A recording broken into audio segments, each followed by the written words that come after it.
सेतो धरती अमर न्यौपानेद्वारा लिखित यो चाहिँ मदन पुरस्कार विजेता बन्न सफल भएको यो सेतो धरती उपन्यासको आज पहिलो पाठ म पढ्न गइरहेको छु। आमाको आकाशबाट धरतीमा झरेको तारा, सास फेर्न जस्तो सजिलो अरू केही हुँदैन क्यारे। भर्खर जन्मिएको बालकले पनि कति सजिलै फेरिरहेको हुन्छ सास। निदाइ रहेका मानिसले, पौडिँदै गरेका माछाले, उड्दै गरेका चराले, पागुर काट्दै गरेका पशुले, फुलले, पातले पनि कति सजिलै फेरिरहेका हुन्छन् सास। थाहै नपाई चले जस्तो हावा, पाए जस्तो जीवन, थाहै नपाई फेरिदो रहेछ सास। सास फेर्न जस्तो अप्ठ्यारो पनि अरू केही हुँदैन क्यारे। जिन्दगीको दौड जित्न दौडिँदै मान्छे सानोभन्दा सानो कारणले जिन्दगीको खेल मैदानमा लड्छ र फेर्न सक्दैन सास। लेख्दा लेख्दै गाउँदा गाउँदै हिँड्दा हिँड्दै दुनियाँलाई जित्दा जित्दै संसारको सबैभन्दा शक्तिशाली मान्छेले पनि फेर्दा फेर्दै फेर्न सक्दैन सास। हरियो रुख सुक्छ, फुलिरहेको फूल झर्छ, सास फेराएको लामो अनुभवले पनि धोका दिन्छ। सबैभन्दा सजिलो नै सबैभन्दा गाह्रो भइदिन्छ। सास फेर्न जस्तो सजिलो बिर्सिन हुँदो रहेछ क्यारे।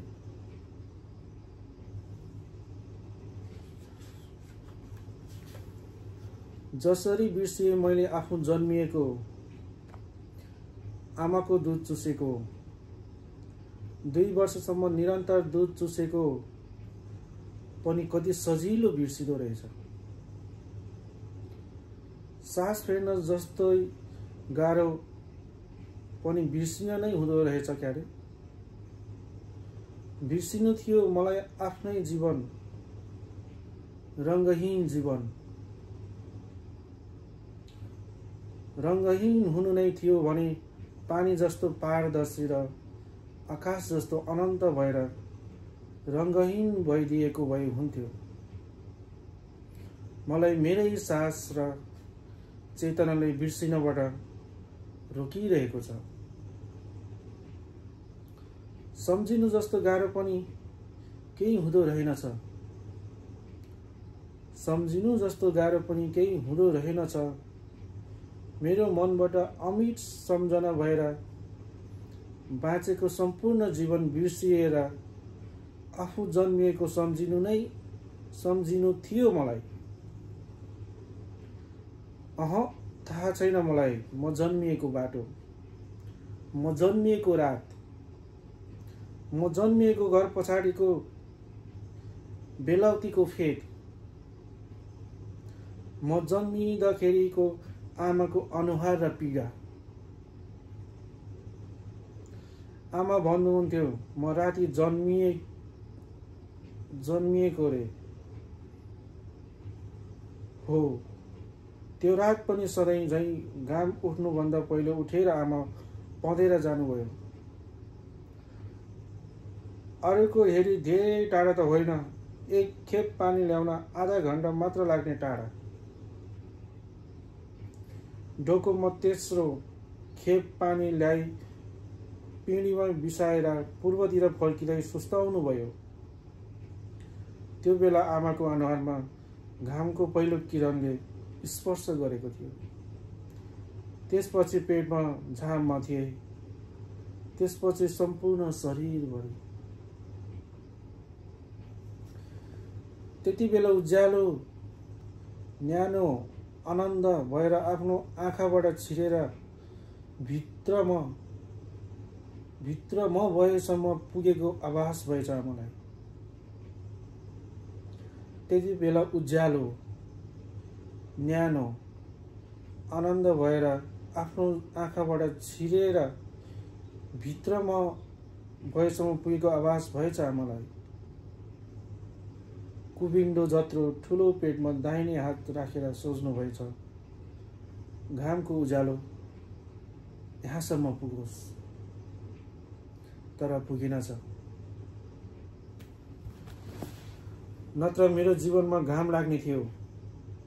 सूर्यका सातै रङले सातै रङका फूल फुलाउने थिए मेरो जीवनमा पनि। आधा दिनमै रात परे पनि कहिलेकाहीँ जरी बादलले चक्र चले पनि त्यसपछि झन् सफा घाम लाग्ने थियो। तर मेरो जीवनमा घामै लागेन। घाम नलाग्ने कुनै प्रदेश जस्तो जहाँ सधैँ अन्धकार हुन्छ र मलाई सधैँ डुबाउने 5 फिट भन्दा बाक्लो हिउँ पर्छ। त्यति बेला आमाले आफ्नो पेटमा होइन मलाई छुनु भएको थियो। म थिएँ आमाको पेटमा, तर एउटा सेतो फुल फुलिरहेको छ भन्ने चाहिँ थाहा थिएन आमालाई। आमाको पेटमा हुँदाको कमसे कम एक पल सम्झिन मन छ। के म त्यहाँ जीवित थिएन र? आमाको पेटमा जीवित भएको सम्झिन मन छ मलाई। कस्तो राम्रो रहेछ। घर धन्दा सकेर आमा वन जानुभयो घाँस काट्न। अघिका दिनहरू जस्तै एक भारी घाँस ल्याउनु भयो। गरुङको भारी गोठको छेउमा बिसाउँदा ज्वाङमा आवाजले छेउछाउको जमिन त थर्किए जस्तै भयो। यो चाहिँ आमाको पेटभित्र भएको बच्चाले भनिरहेको है सायद। पिँढीमा बत्ती कामदै गरेकी हजुरआमालाई पुर्लुक्क हेर्नुभयो। थकाइले लखतरन र पसिनाले चप्लक्क भिजेकी आमालाई भन्दा पहिला घाँसको भारीतिर हेर्नुभयो र खुसी हुनुभयो घाँसको ठुलो भारी देखेर। त्यसभन्दा बढी खुसी हुनुभयो आमाको कुविन्डो पेट देखेर। किनमेलका लागि अघिल्लो दिन पोखरा जानुभएका बा साँझसम्म पनि फर्किनु भएको थिएन। उज्यालो छाउन्जेल बाटो हेर्नुभयो आमाले। अँध्यारो भए पनि बाटो नै छेक्यो अँध्यारोले। घरका सबै परिवारलाई खुवाएर बाका लागि अबेलासम्म भान्सा कुरिरहनु भयो। बत्ती निभाउने बेला हुँदा पनि बा आउनु भएन। आमालाई खप्नै गाह्रो हुने गरी अप्ठ्यारो हुँदै गयो। त्यो अप्ठ्यारो मैले नै पारेकी थिएँ। खाँदैको भात खान सक्नु भएन। जुठा भाँडा माझ्न सक्नु भएन। छटपटाउँदै आमा ओछ्यानमा गएर पल्टिनु भयो। आमालाई व्यथा लागेको थियो। खप्नै गाह्रो हुने गरी दुखाइरहेकी थिए।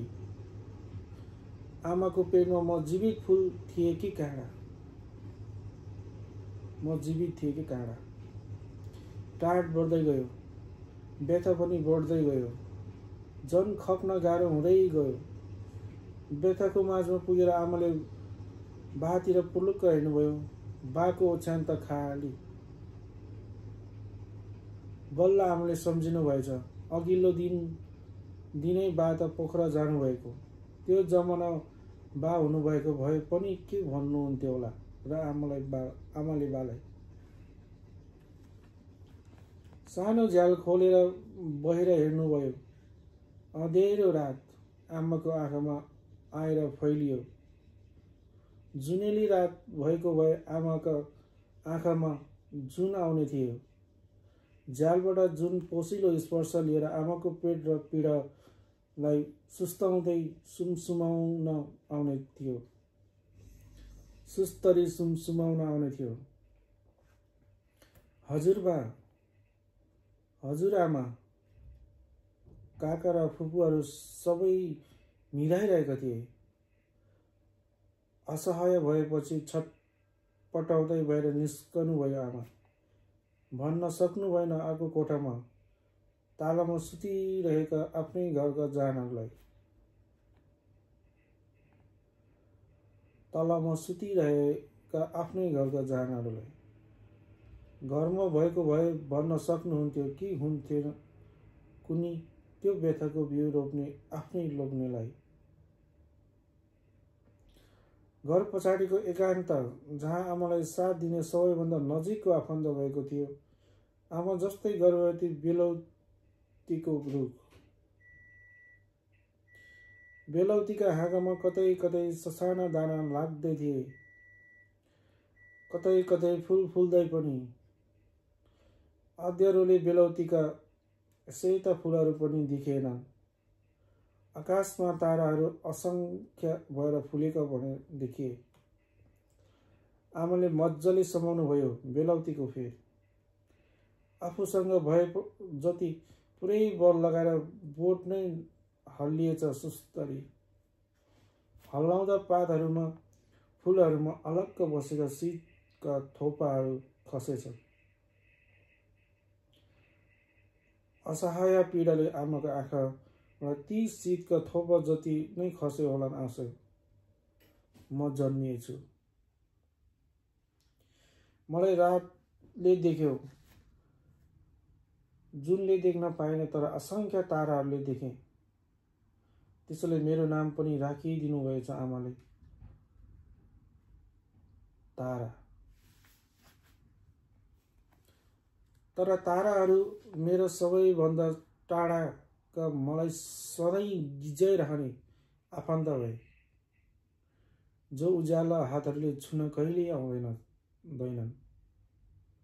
म जन्मिएको जुनले देखेको भए सायद मेरो नाम राखिदिनुहुन्थ्यो होला, इन्दु वा पूर्णिमा। र सधैँ जुनको उज्यालोले छुने थियो मलाई। थाहा छैन मलाई जन्माउँदा आमाले कति पीडा भएको थियो। आमा पछिसम्म पनि त्यो पीडा हाँसी हाँसी सुनाउनु भयो। हाँसी हाँसी सुनाउनुहुन्थ्यो।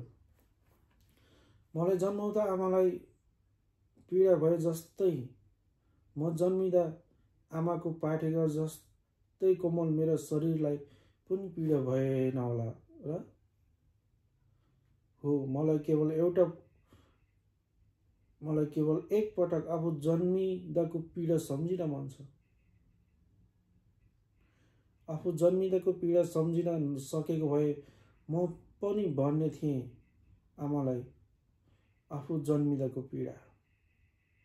मलाई जन्माउँदा आमाले बेलौतीको फेस समाएर बल गरे जस्तै मैले पनि गर्भभित्र मुठी कसेर कति बल गरे होला। पहिलो पटक धरतीमा आउन र माटो छुन आमाको गर्भबाट गरेको बल र सङ्घर्ष सम्झिन मन छ मलाई। यो चाहिँ बच्चाले भनिरहेको हो। पहिलो पटक आमाको गर्भभित्रको सानो संसारबाट धरतीको यो ठुलो संसारमा आउन मुठी कसेर गरेको प्रयत्न र विद्रोह सम्झिन मन छ। जन्मिने बित्तिकै रुनुपर्ने रोइनछु, एकैछिनपछि रोएछु। खुब ठुलो आवाजमा चिच्चाएर रोएछु, च्याउ च्याउ च्याउ भनेर। आमा भन्नुहुन्थ्यो, दुःख धेरै भोग्नेहरू जन्मिँदा धेरै रुन्छन् अरे। अब संसारमा आएर दुःख भोग्नु पर्यो भनेर रुँदैछन्। बेलौतीको बोटबाट झरेका शीतका थोपाहरूको स्पर्श नै सायद पहिलो स्पर्श थियो मेरो जीवनमा। शीतले गरेको त्यो पहिलो स्पर्श सम्झिन मन छ मलाई। बेलाउतीको बोटको टुप्पोमा गुण लगाएर बसेका एक जोर भँगेरी पनि भ्युजिएछन् मेरो रुवाईले। भँगेरीको पखेटाका शिर ओढेर निधाएका बचेराहरू पनि भ्युजिएछन्। तिनले चिरबिर गर्न थाले। मेरो रुवाईले हजुरआमा पनि भ्युजिनु भएछ। त्यसपछि हजुरबा पनि अरू बा घरमा हुनुभएको भए पनि भ्युजिनु हुन्थ्यो कि। काठको पुरानो र बाक्लो ढोका घरक्क बज्यो। नजिकै छिमेकीका पनि पहिले आँखा अनि घरका ढोका खुले। मध्यरातमा रहेर मैले कतिले भ्युजाएछु,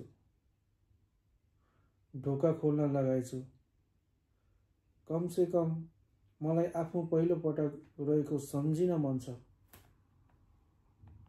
मैले रुन कहाँ सिकेकी हुँला? आमाको गर्भबाट। आमाको गर्भमा त न रुने ठाउँ थियो, न हाँस्ने, न कोल्टे पर्ने ठाउँ थियो, न घोप्टो पर्ने। कसरी बसे होला? आमाको पाठेघरको न्यानो सिरक त्यति लामो समयसम्म गुटमुटेर बस्दा मलाई पीडा भयो कि आनन्द? पुरै जिन्दगी बिर्सिएर बरु मलाई त्यही क्षण सम्झिन मन छ। जन्मिने बित्तिकै कसरी म आँसु र रुवाईसँग परिचित भयो होला। त्यही आँसु र रुवाईले आजसम्म मेरो साथ छोडेको छैन। मेरो सबै प्रियजनहरूले छोडेर जाँदा पनि छोडेर जाँदैनन् आँसु र पीडाले।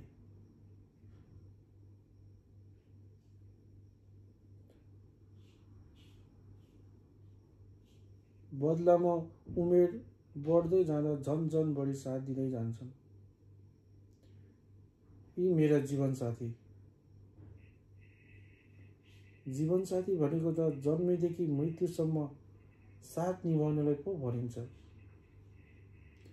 जीवनसाथी भनेको त जन्मेदेखि मृत्युसम्म साथ निभाउनेलाई पो भनिन्छ। किन मान्छेले लग्ने स्वास्नीलाई जीवनसाथी भनेका होला?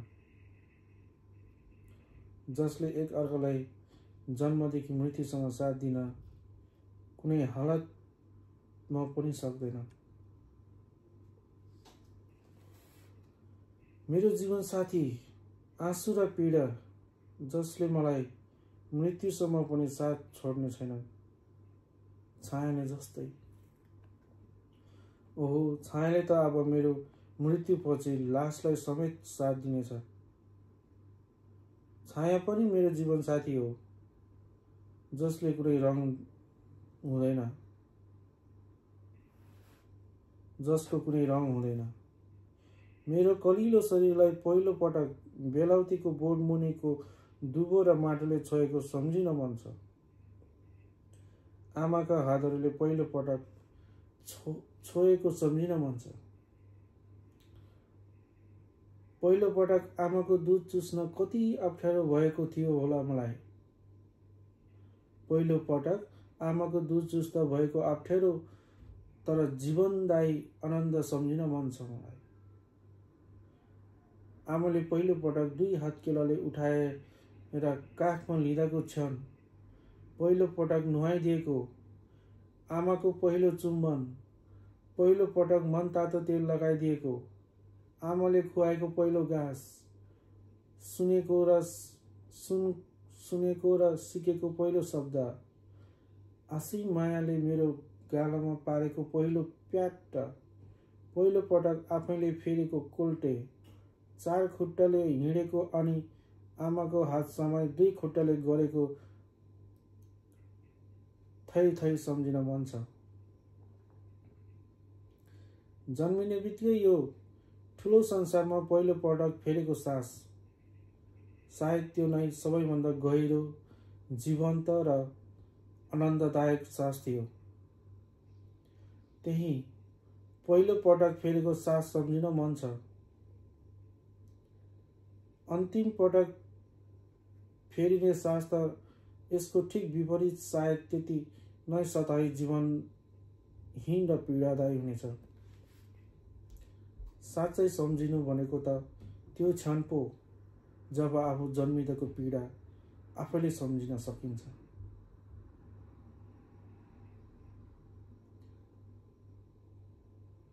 जसरी सम्झिन्छन् आमाले आफ्ना सन्तान जन्माउँदाको पीडा, आफूले जीवन प्राप्त गर्दाको क्षण सम्झिन मन छ मलाई।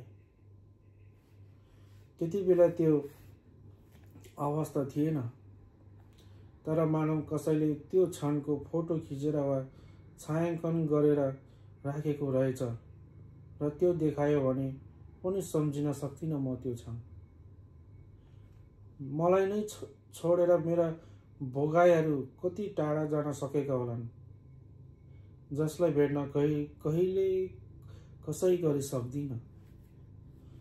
मैले जानेदेखि सधैँ देखेँ रङ्गीन धरती, रङ्गीन आकाश, रङ्गीन इन्द्रदी, रङ्गीन फुल, तर त्यो रङ्गीन प्रकृतिमा कसरी भए म रङ्गहीन इन्द्रनी, रङ्गहीन धरती। इन्द्रनी जस्तै सप्तरङ्गी जीवन, जसको मिश्रणबाट बन्छ असङ्ख्य रङ, तर प्रकृतिले दिएको मेरो रङ्गहीन जीवनमा कसले उडाइदियो हिउँ जस्तो सेतो र चिसो पछ्यौरा। जतिसुकै रङ्गहीन बनाउन खोजे पनि सेतो लुगाभित्र मेरो पनि छ अर्को जस्तै रातो रगत। सेतो हिउँ उडाएर जतिसुकै चिसो बनाउन खोजे पनि म भित्र पनि छ अर्को जस्तै तातो रगत। म त ठुलो भुइँचालो आउँदाको वर्ष पो जन्मेकी अरे 90 सालमा, तर मेरो लागि त्यो भुइँचालो मेरो जन्म जस्तै मैले कहिल्यै नसम्झिने घटना हो। अन्त्यत छोटो समय आएर अन्त्यत लामो समयसम्म असर पार्ने भुइँचालो जस्तै भुइँचालो मेरो जीवनमा पनि आयो र जिन्दगी जस्तो गहिरो असर छाडेर गयो। सम्झिन खोजेर मैले सम्झिन नसकेका यी यावत क्षण सम्झिन मन छ। बदलामा मेरो सम्झनामा रहेको सम्पूर्ण जीवन बिर्सिन मन छ, तर मैले सम्झिन चाहेको जीवन सम्झिन सक्दिनँ।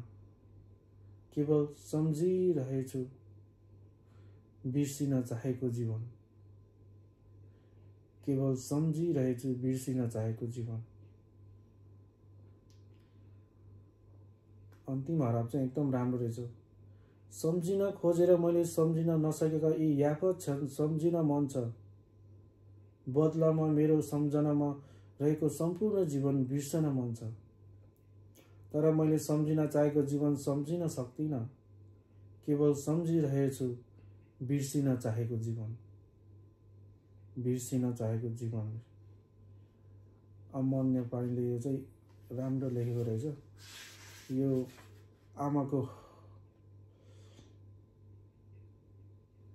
आमा र छोरीको कथा, छोरीले चाहिँ सम्झेको मेरो आमाको पीडा र म चाहिँ त्यो पुरानै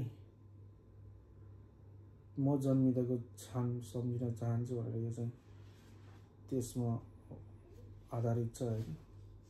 तपाईहरुले पनि पढ्न सक्नुहुन्छ किताब किनेर।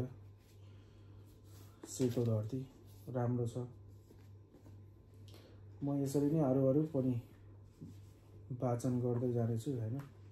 यो चाहिँ लगभग केही भागहरू, केही कुराहरू चाहिँ मेरो जीवनमा पनि आधारित छ। सायद मिल्दोजुल्दो छ। त्यही हो, मान्छे जन्मिन्छ हैन, मर्छ, बीचमा अनेक उतार चढावहरू हुन्छ हैन। मान्छे हाँस्न चाहन्छ, हाँस्न सकिरहेको हुँदैन। बाँच्न चाहन्छ, सबै बाँचिरहँदैन। यस्तै हो जिन्दगी। तपाईहरु पनि यस्तै किताबहरु उपन्यासहरु पढ्नु होला। यस्तो उपन्यासहरु पढ्यो भने तपाईका खुसीका कुराहरु, तपाईका जीवनमा घटेका घटनाहरु पनि मिल्दो जुल्दो हुन्छ हैन। त्यसले तपाईहरुलाई चाहिँ केही कुरामा केही सानो कुरा भए पनि तपाईहरुलाई पाठ सिकाउँछ र अगाडि बढ्न प्रेरित गर्छ।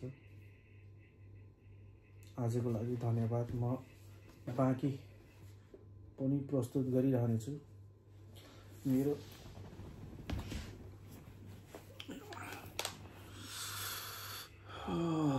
कस्तो आँखा पो रसायो। ल गाइज, सी यू। प्लिज एकचोटि सुनेपछि चाहिँ लाइक चाहिँ गरिदिनु होला। धन्यवाद।